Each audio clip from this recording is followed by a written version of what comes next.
Soccer 605. We're here with Guy McNeely, who is the South Dakota Soccer Referee Administrator. As you know, at Soccer 605, it doesn't matter what aspect of the game you're involved in, whether you're a coach, a player, a parent, a fan, or a referee, we love them all. So we're really happy you could join us today, and happy that you're in Sioux Falls, and Dakota Alliance was able to provide space for us to get together for a short visit about what's happening in the referee field. Thanks, you too.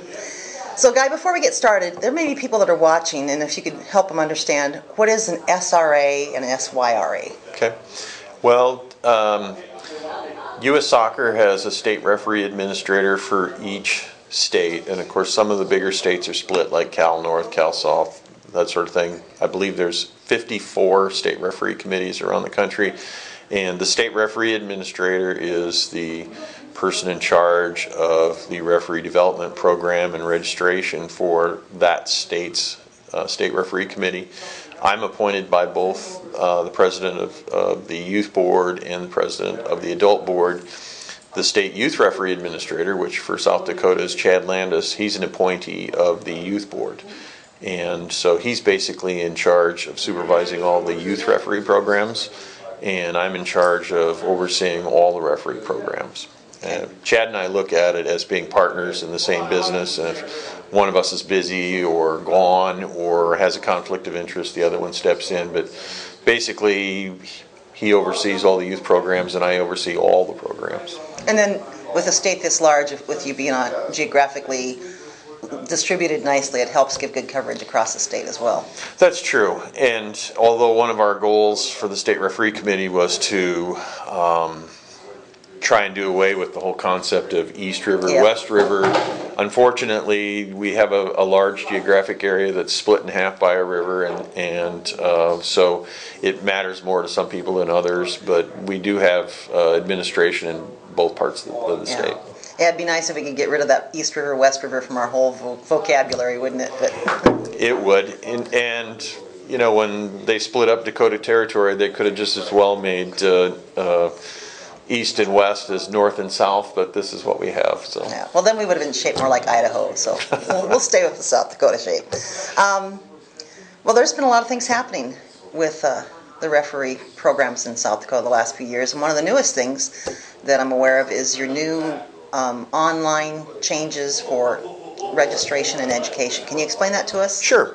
Well, for the last probably 5, 6, 7 years, different parts of the state have been using game official software for assigning referees, and that's worked out very well for us. And there are actually very few parts of the state right now left that don't use game official software for assigning officials. Last winter, when Chad Landis, our state youth referee administrator, was out at U.S. Soccer's youth conference in Philadelphia, I believe, and he ran into some training they were having on a game officials registration and learning center. And he sat in the session twice just so he could hear it again. And he and the president of our youth board, Rich Jensen, got together and they thought, you know, this is something that really could work for us. Let's have a look at this. And we currently, for as long as we've been doing referee registrations in South Dakota, we've had a paper system, and our numbers keep going up. This year we had over 700 various registrations for referee, outdoor, indoor, assessor, assigner, instructor. It's a lot of paper. Lots of paper. And so for our registrar and myself, that involves handling a lot of paperwork and a lot of duplication of actions that an online system could help us with. And so that was a big part of why they looked at it. It could smooth over your registration system. And as U.S. Soccer is basically switching to that system, we needed to get up to speed on that. The other component that really sold Chad and Rich on this was the Learning Center, which basically U.S. Soccer has had an online learning center for a number of years, but getting the data back once the officials go in and take the quizzes and tests and view the videos and stuff was cumbersome. And so this game official system, basically we have the ability to go online and view all of U.S. Soccer's instructional materials plus all the materials that the other member states have put up in their learning centers, and we have access to all this information, videos, slides, tests, quiz. I mean, the whole gamut of information that's available for training officials, and we can, click here and borrow it and bring it to South Dakota and in our account and adapt it to our needs, and it will give us the opportunity to have young people who are used to doing a lot of online learning nowadays, instead of spending an entire day in a classroom learning the laws of the game, which is in a very short book, they can go online and they can do the same thing in a small amount of time, and then the instructors have the ability to, for the combined online and classroom setting, they can spend that time teaching other things. Wow. How to manage games, how to deal with offside, how to deal with all aspects of the game. So, and I remember when I did my first ref course many years ago. We won't go that far back, but there wasn't even an separate AR course at that point, I don't believe. But I think it was a grade 8, and we had the book to read before we got there. Sure. And it was a very small book even then. Got to the class and went through it, and they had to describe all the laws of the game. The first few games I refereed, I thought there was so much between the lines that we didn't get to cover. So how has that changed now? Well, the instructor's time can be spent more on question and answer and dealing with specific topics and issues, rather than what is law 1, 2, 3, 4, 17. And basically the referees will be able to certify or recertify by going on and taking the modules online, and the system will record the scores, and when the students come to class, they'll already have that material done. Chad taught a class in Rapid City a couple weeks ago, and he had them do laws 1 through 4 online before they came to class, and it worked out well for them. It is a work in progress, and getting the software ready for South Dakota has taken more time than we had hoped for, but we were optimistic when we purchased the software that we would have it up in the spring. And of course, with the bulk of our registrations in the spring, they couldn't do our data upload until we had all the registrations complete. So, and with the World Cup and U.S. Soccer having a lot of their people gone, it's taken game officials much longer to get us ready to go. But we're confident that the first couple classes we worked through some of the bugs, and once the instructors get used to not having to teach all the details, and they can work on the bigger concepts, I think it'll work out well for us. Well, and now there are other changes that are happening in addition to being able to do that, because you can get a college degree online with very little classroom exposure. But that really is going to help more referees get involved and come into the class with a stronger knowledge base, isn't it? That's one of the reasons why we went with it. And it's also going to reduce classroom time that you have to spend on the basics. And for our member associations, that's one of the reasons the Youth Board contributed to the purchase of this for us, was so that the member associations would have something that would assist them with reducing their expenses. Less classroom time means less cost to the association and more effective use of time, and so we're hopeful that our member associations will be able to look at this and say it was a good investment. We're confident. More efficient. More environmentally friendly. Environmentally friendly. The big problem, though, is along with handling paperwork, is handling cash and checks and things like this. And it'll give the officials an online means where they can put in their credit card number and have their registration done.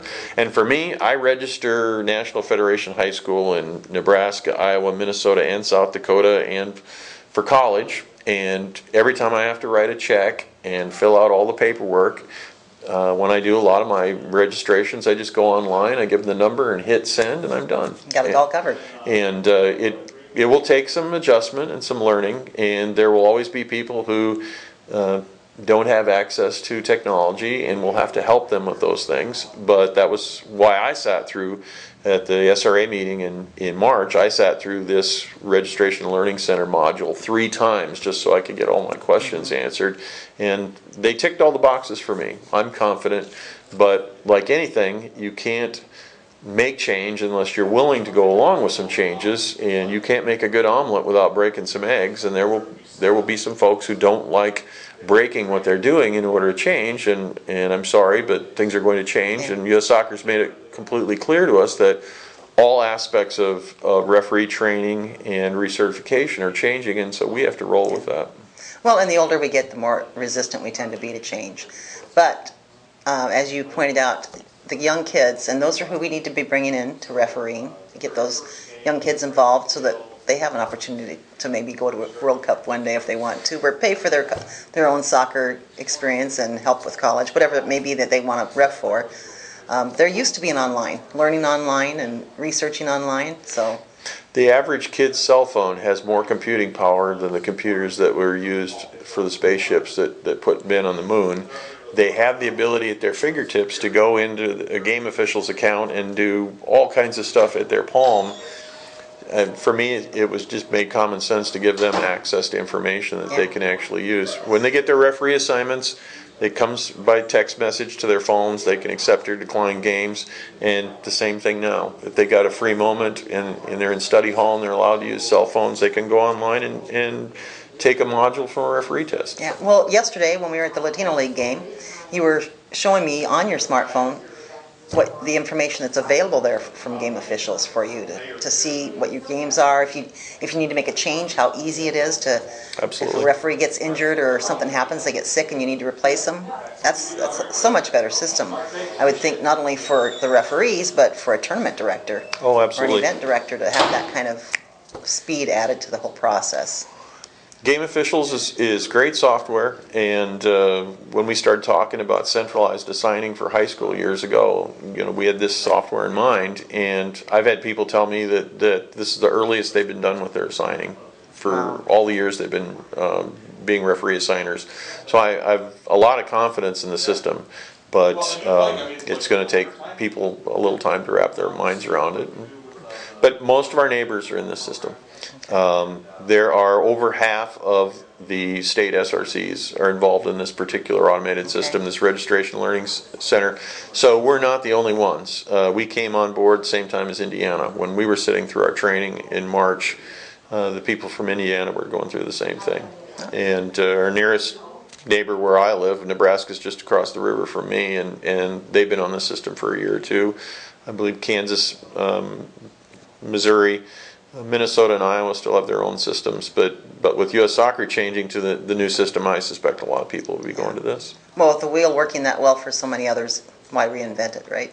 Well, which is exactly. I mean, we've got classes we've set up for teaching, like a grade 8 entry level, 2 days in a classroom.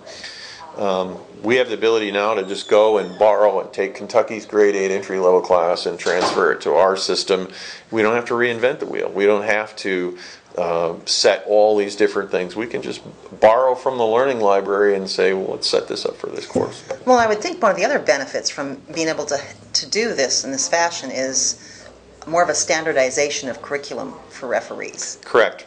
And that's been one of the problems we've had also is we've had some very innovative ideas. For example, a number of years ago, one of the state instructors got a bunch of flash sticks, and we loaded all the material on, and we told the instructors, here's what we want you teaching, and return it at the end of the year, and we'll load it up for new information for next year. Unfortunately, about half the instructors either never used their flash sticks or never returned them, and so we had some parts of the state that we had no idea what they were teaching, and we didn't know how old the material was they were teaching. And so with this system, it's going to require some standardized scheduling of classes, and here's the material you can teach.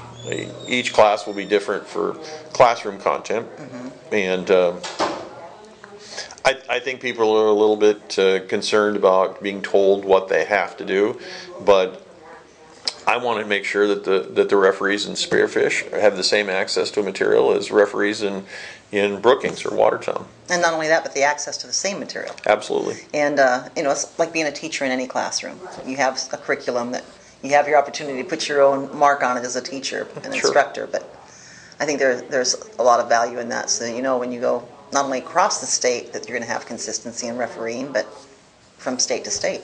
So that will be helpful. And you brought up high school. Now, will this system also be used for high school soccer assigning?